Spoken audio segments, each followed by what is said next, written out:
Hi friends, எல்லோருக்கும் வணக்கம். Welcome to நித்தம் ஒரு சமையல்.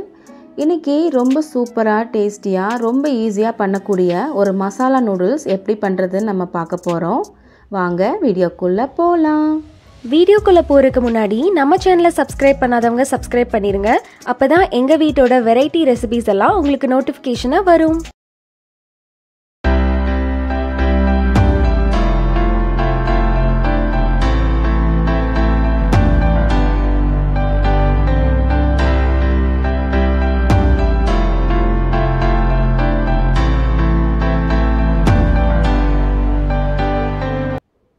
இப்போ இந்த நூடுல்ஸை நம்ம ரெடி பண்ணிக்கலாம். அதுக்கு ஒரு பாத்திரத்தில் நான் தண்ணி வச்சு அடுப்பில் வச்சுருக்கேன்.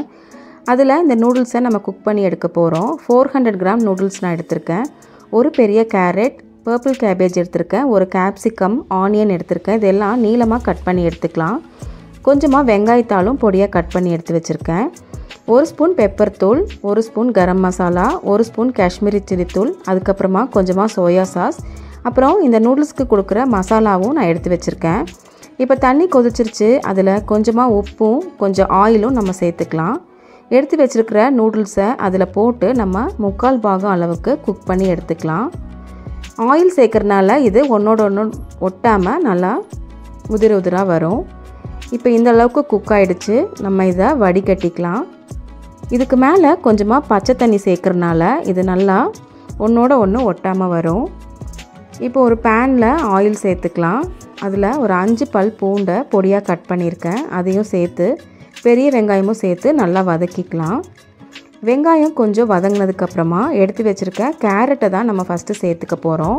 கேரட் கொஞ்சம் குக் ஆகணும், அதனால் அதை முதல்ல சேர்த்து நம்ம நல்லா வதக்கிக்கலாம். அதுக்கப்புறம் எடுத்து வச்சுருக்க கேபேஜும் குடமிளகாயும் நம்ம சேர்த்து நல்லா வதக்கிக்கலாம். இது சீக்கிரமாக குக் ஆகிடும். அதுக்கப்புறமா நம்ம இதுக்கு தேவையான உப்பு சேர்த்து நல்லா கலந்துக்கலாம்.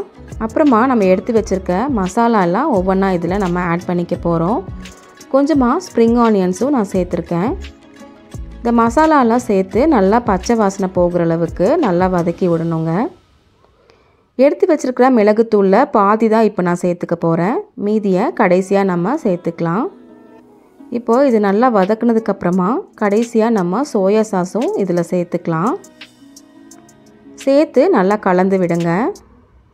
எல்லாம் ஒன்றா சேர்ந்து கலந்ததுக்கப்புறமா காயும் 3/4 பாகம் இந்த டைமில் வெந்திருக்கு.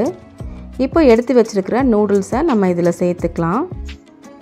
நூடுல்ஸ் சேர்த்து நல்லா காய்கறியோட நல்லா ஒன்றா பிளெண்ட் ஆகிற அளவுக்கு நம்ம நல்லா மிக்ஸ் பண்ணிக்கலாம்.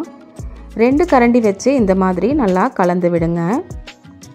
இப்போது இது ஓரளவுக்கு நல்லா மசாலாவோட நல்லா ஸ்ப்ரெட் ஆகி பைண்ட் ஆகிடுச்சு. கடைசியாக நம்ம எடுத்து வச்சுருக்கிற பெப்பர் தூளும் ஸ்ப்ரிங் ஆனியன்ஸும் சேர்த்துக்கலாம். ரொம்ப சூப்பராக அருமையாக ஒரு மசாலா நூடுல்ஸ் ஈஸியாக நம்ம பண்ணியாச்சு. பாருங்கள், பார்க்குறதுக்கே ரொம்ப சூப்பராக டெம்டிங்காக இருக்குது. இப்போது இதை நம்ம சர்வ் பண்ணிடலாம். ஒரு பிளேட்டில் இந்த மாதிரி இதை அரேஞ்ச் பண்ணிவிட்டு மேலே கொஞ்சமாக ஸ்ப்ரிங் ஆனியன்ஸும் நம்ம சேர்த்துக்க போகிறோம். ஸ்ப்ரிங் ஆனியன்ஸ்க்கு ஒரு தனி ஃப்ளேவர் இருக்குங்க. அது இதோடு சேர்த்து சாப்பிடும்போது ரொம்ப அட்டகாசமாக சூப்பராக இருக்குங்க. கடைசியாக நம்ம இதுக்கு டொமேட்டோ சாஸ் ஊற்றி நம்ம சர்வ் பண்ணிடலாம். ரொம்ப அருமையான சூப்பரான டேஸ்டியான மசாலா நூடுல்ஸ் ஈஸியாக ரெடி பண்ணியாச்சு. எங்கள் வீட்டில் இது எல்லாருக்கும் ரொம்ப பிடிக்கும். நீங்களும் இதை கண்டிப்பாக ட்ரை பண்ணிவிட்டு உங்கள் கமெண்ட்ஸை சொல்லுங்கள். இந்த வீடியோ உங்களுக்கு பிடிச்சிருந்ததுன்னா லைக் பண்ணுங்கள், ஷேர் பண்ணுங்கள், சப்ஸ்கிரைப் பண்ணுங்கள். Happy cooking!